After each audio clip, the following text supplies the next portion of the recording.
Oh yeah, I think that's gone inside edge onto pad. Caught a mould.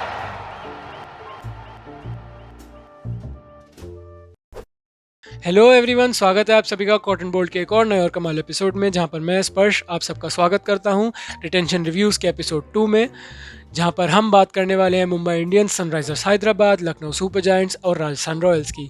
लेकिन उससे पहले पहली video की बात की जाए, आप लोगों का बहुत बहुत धन्यवाद। मैं बहुत ज़्यादा खुश हूँ इस सपोर्ट को आप लोगों के देख के। मैं इससे ज़्यादा खुश नहीं हो सकता। 50 सब्सक्राइबर्स के नियर अबाउट्स हम पहुंच गए हैं विद इन अ डे। ये बहुत बड़ी उपलब्धि थी मेरे लिए। आई वॉज थिंकिंग कि 50 subscribers within a week तो बड़ी मुश्किल चीज़ है, but 50 subscribers within a day, it is an achievement for me. So thank you so much guys, and keep supporting, keep liking the channel and keep sharing the content. तो पहली team Mumbai Indians. Mumbai Indians की बात तो वैसे पहली video में भी करनी चाहिए थी, नहीं? मुंबई इंडियंस से ज़्यादा इस ट्रॉफी को कोई जीता नहीं है। 5 दफ़े इस ट्रॉफी को मुंबई इंडियंस ने जीता है।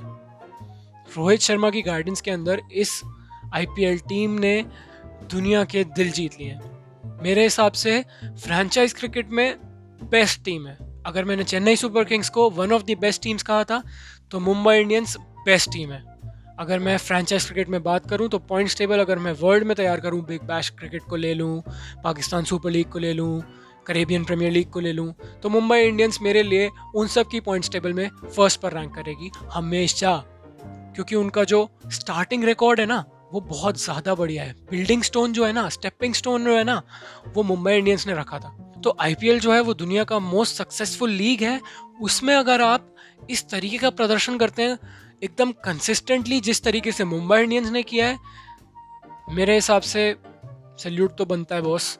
Mumbai Indians out of this world है यार। और उनकी इस टीम को टूटते हुए देख के मुझे काफ़ी बुरा लग रहा है। मुंबई इंडियंस की बात की जाए तो आप इनके बारे में जितना कहें उतना कम है, क्योंकि भाई out of this world team है यार। इनके बारे में आप कुछ गलत बोल ही नहीं सकते, इनको क्रिटिक ही नहीं कर सकते आप। ये जो करते हैं वो दुनिया करती है, इनको दुनिया फॉलो करती है, बाकी फ्रेंचाइजेस इनको फॉलो करती हैं। इन्होंने इंडियन कोर बनाया, बाकी फ्रेंचाइजेस को देखिए इंडियन कोर बनाने को तैयार है एकदम। बात की जाए इनके रिटेंशंस की, तो रोहित शर्मा, जसप्रीत बुमराह, कायरन पोलार्ड और सूर्य कुमार यादव, इनके 4 रिटेंशंस थे। Top of the list Rohit Sharma 16 crore, second on the list Jasprit Bumrah 12 crore, Suryakumar Yadav third on the list 8 crore, Kieron Pollard fourth on the list 6 crore. क्या आपको इसमें कुछ कमी नज़र आती है? मुझे तो नज़र नहीं आती। आपको नज़र आती है तो आप कमेंट सेक्शन में ज़रूर बताइए। मैं तो इस बारे में कुछ और आगे बात करने को राज़ी ही नहीं हूँ आपके साथ। ये तो टीम ही ऐसी है, आप इनके बारे में कुछ बोल ही नहीं सकते, क्योंकि आप बोलोगे तो कहीं ना कहीं स्कोप रह जाएगा कि आप कुछ गलत बोल सकते हो। और आप गलत बोल ही नहीं सकते यार ऐसी फ्रेंचाइज के बारे में जिसने दुनिया के दिल जीते हैं यार। मुंबई इंडियंस के बारे में इससे आगे बात ही नहीं हो सकती। अगर देखा जाए वैसे कि बाकी और कौन रिटेन किया जा सकता था, तो लिस्ट जो है वो एंडलेस है भाई। Ishan Kishan, Pandya brothers, Rahul Chahar, Trent Boult मुझे याद आते हैं, क्विंटन डीकॉक मुझे याद आते हैं। जितने नाम ले लो, पूरी टीम रिटेन कर सकते थे ये तो। अगर कोई टीम चाहती थी कि रिटेंशन की प्रक्रिया ना हो, मेगा ऑक्शन ना हो, तो वो मुंबई इंडियंस थी। और कोई टीम ऐसा चाहती ही नहीं थी कि मेगा ऑक्शन ना हो। हाँ, माना कुछ और टीम्स भी थी जो कि नहीं चाहती थी कि मेगा ऑक्शन इस साल हो, जैसे कि Delhi Capitals, Chennai super Kings शायद। लेकिन मुंबई इंडियंस तो बिल्कुल ही नहीं चाहते थे, क्योंकि इनकी टीम बिल्कुल तैयार थी वर्ल्ड चैंपियन बनने के लिए। आप इनको वर्ल्ड कप खिलाते वो भी जीत सकते थे। मेरे हिसाब से इस टीम के बारे में और बात हमें नहीं करनी चाहिए। तो हम बात करते हैं सेकंड टीम की, जो कि है सनराइजर्स हैदराबाद, जिनकी पहली रिटेंशन केन विलियमसन थे 14 करोड़, दूसरी रिटेंशन अब्दुल समाद 4 करोड़, तीसरी रिटेंशन उमरान मलिक 4 करोड़। मेरे हिसाब से काफ़ी ज़्यादा गलत अप्रोच थी। क्यों? क्योंकि 2 यंग प्लेयर्स के पीछे गए, 2 ऐसे प्लेयर्स जो कि पोटेंशियल बहुत ज़्यादा रखते हैं, लेकिन अभी उनके बारे में आप कुछ कह नहीं सकते। उमरान मलिक शानदार गेंदबाज हैं, 140 टच करते हैं। उमरान मलिक की मैं बात करूं तो मेरे हिसाब से Umran Malik as a retention अच्छा प्लेयर नहीं था, क्योंकि रिटेंशन एक ऐसी प्रक्रिया है जो कि आप अपने पुराने खिलाड़ियों में जिनमें आपने इन्वेस्ट किया है उनको आप रिटेन कर सको, उनको आप अपना टैलेंट रिटेन कर सको। आपने जिन प्लेयर्स के साथ अपनी इन्वेस्टमेंट तैयार की है उनको आप आगे तक रिटेन कर सके, जैसे कि दिल्ली कैपिटल्स ने ऋषभ पंत के साथ किया। उमरान मलिक मेरे हिसाब से रिटेंशन लिस्ट वाला खिलाड़ी नहीं था, क्योंकि रिटेंशन लिस्ट में आप कौन से खिलाड़ी रखना चाहेंगे? जिनमें आप इन्वेस्ट करते आए हैं, जिनको आप चाहते हैं कि आप लॉन्ग टर्म इन्वेस्टमेंट के तरीके से रखें, जो कि आपने सोचा था कि आपको लॉन्ग टर्म प्रोवाइड करेंगे कुछ चीज़ को। अब ये नहीं देखेंगे कि आपको आगे कौन कर सकता है, आप उन खिलाड़ियों को रिटेन करते हैं जो आपको करते आए हैं पिछले 2-3 साल से, जो आने वाले साल में 4-5 साल करेंगे। आप उन लोगों में, उन प्लेयर्स में इन्वेस्ट करेंगे। लेकिन उमरान मलिक बहुत यंग है और मेरे हिसाब से बहुत ही इमैच्योर अप्रोच था ये सनराइजर्स हैदराबाद का। रिटेंशन स्ट्रैटेजी बहुत ही ख़राब थी यहाँ पर। अब्दुल समाद कह सकते हैं डिबेटेबल टॉपिक है, मेरे हिसाब से एक काफ़ी अच्छा प्लेयर है अब्दुल समाद। बहुत ही लंबे लंबे छक्के लगाते हैं, मतलब मेरे को एक इनका छक्का याद आता है, इन्होंने खड़े खड़े जसप्रीत बुमराह को सामने टांग दिया था। शानदार छक्का था, मतलब मैं देखता देखता खड़ा हो गया था अपनी सीट से। बहुत शानदार शॉट था वो। मेरे हिसाब से Abdul Samad is a good player but not for the retention. आप उनको ऑक्शन से जाके वापस खरीद सकते थे, लेकिन रिटेन करना डिबेटेबल है। इन्होंने अब्दुल समाद को 4 करोड़ में रिटेन किया। मेरे हिसाब से 4 crore is not a bad price for a great player like Abdul Samad, but Abdul Samad is a young talent. Abdul Samad वैसे तो बहुत ही शानदार खिलाड़ी हैं, लेकिन एज अ रिटेंशन मैं उनको नहीं देख रहा था पर्सनली, क्योंकि सनराइजर्स हैदराबाद के पास विद इन द स्क्वाड बहुत ज़्यादा टैलेंट था। जैसे कि नटराजन में कहूँ, नटराजन बहुत ही अच्छा टैलेंट था, जिनको मैं चाहता था कि सनराइजर्स हैदराबाद को रिटेन करना चाहिए था। फास्ट बॉलिंग डिपार्टमेंट में तो बहुत सारे गेंदबाज थे सनराइजर्स हैदराबाद के पास, जैसे कि बेसिल थम्पी, जिनको कि काफ़ी सालों से खिलाया नहीं था, लेकिन मेरे हिसाब से काफ़ी अच्छे गेंदबाज थे जब वो TNPL से निकल कर आए थे। और अगर कुछ मैं गेंदबाजों की बात करूँ तो भुवनेश्वर कुमार एक नाम आपके दिमाग में ज़रूर आएगा, और Manish Pandey, I guess Manish Pandey, but retention के हिसाब से मेरे हिसाब से is not a good pick, क्योंकि काफ़ी समय से नहीं चले हैं, आउट ऑफ फॉर्म रहे हैं। करियर की शुरुआत काफ़ी अच्छे तरीके से की थी, कोलकाता नाइट राइडर्स के साथ बहुत ही अच्छा खेले थे, लेकिन उसके बाद से जब से टीम इंडिया खेले हैं, थोड़ा बहुत टीम इंडिया में प्रदर्शन भी किया, लेकिन उसके बाद से फॉर्म डिप ही होता चला गया, खिलाड़ी डिप करता चला गया। इन्होंने फ्रेंचाइजीज बदली, लेकिन दशा इनकी नहीं बदली। तो मेरे हिसाब से केन विलियमसन 10/10 रिटेंशन, अब्दुल समाद 7/10 retention, Umran Malik 6/10 retention. All over देखा जाए तो मैं सनराइजर्स हैदराबाद को 7/10 दूंगा रिटेंशन प्रक्रिया के बाद। बात करते हैं हमारी थर्ड टीम की, जो कि है राजस्थान रॉयल्स। राजस्थान रॉयल्स की बात की जाए, राजस्थान रॉयल्स ने 3 खिलाड़ी रिटेन किया। पहला खिलाड़ी संजू सैमसन, जो कि उनका कप्तान है आने वाले समय के लिए। उन्होंने निवेश किया एक यंग कप्तान में, जैसे कि श्रेयस अय्यर के अंदर निवेश किया था दिल्ली कैपिटल्स ने पिछले कुछ 2-3 साल पहले। वो काफ़ी सही डिसीजन रहा था दिल्ली के पर्सपेक्टिव से। मेरे हिसाब से संजू सैमसन को कप्तानी रास आई है, क्योंकि पिछले सीज़न उन्होंने जिस तरीके से बल्लेबाजी किया, मैं ये नहीं कहूँगा कि उन्होंने एकदम ही आते ही विस्फोट मचा दिया लीग के अंदर, लेकिन जो तरीका था ना उनके खेलने का, वो अलग ही था। वो कॉन्फिडेंस उनमें नज़र आ रहा था कप्तानी के बाद से, क्योंकि जब आप किसी प्लेयर में कॉन्फिडेंस जताते हैं ना, तो एक प्लेयर के अंदर से जो कॉन्फिडेंस निकल के आता है ना, वो उसके खेल में चमकता है। तो वो चीज़ बहुत ज़्यादा मैटर करती है जब कोई फ्रेंचाइज किसी प्लेयर में इन्वेस्ट करती है और उसको वो दिखाती है कि हम आपके अंदर इन्वेस्ट कर रहे हैं, आप हमारा फ्यूचर है, आप हमारा फेस है फ्रेंचाइज का।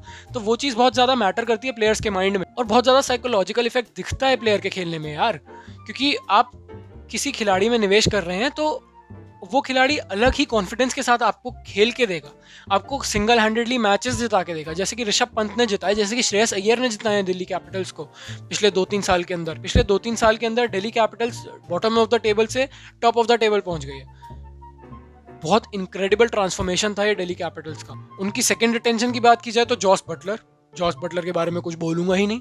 विस्फोटक बल्लेबाज हैं, इंग्लैंड इंटरनेशनल, बहुत ही शानदार बल्लेबाजी करते हैं। जॉस बटलर के बारे में तो जितना कहो कम है, क्योंकि खड़े खड़े जिस प्लेयर के अंदर एबिलिटी है, जो कि खड़े खड़े बॉल को स्टेडियम के बाहर टांग सकता है, वो प्लेयर एक्सेप्शनल है यार। उसको आप रिटेन ना करें ऐसा मैं होते हुए ही नहीं देखता। जॉस बटलर के पास एबिलिटी ऐसी है जो कि आपको ऑक्शन में नहीं मिलती, तो आप जॉस बटलर को रिटेन करोगे ही करोगे, क्योंकि आपको एक विकेट कीपिंग ऑप्शन देते हैं, टॉप ऑर्डर या लोअर ऑर्डर में आपको बैटिंग करके देते हैं। तो Jos Buttler is a no brainer for me. बात की जाए इनके थर्ड रिटेंशन की, जो कि यशस्वी जायसवाल, काफ़ी ज़्यादा इंटेलिजेंट रिटेंशन कहूँगा मैं यशस्वी जायसवाल को, क्योंकि यशस्वी जायसवाल उनके थर्ड रिटेंशन थे। कैप्ड नहीं है, इसलिए सिर्फ 4 करोड़ में मिल गए।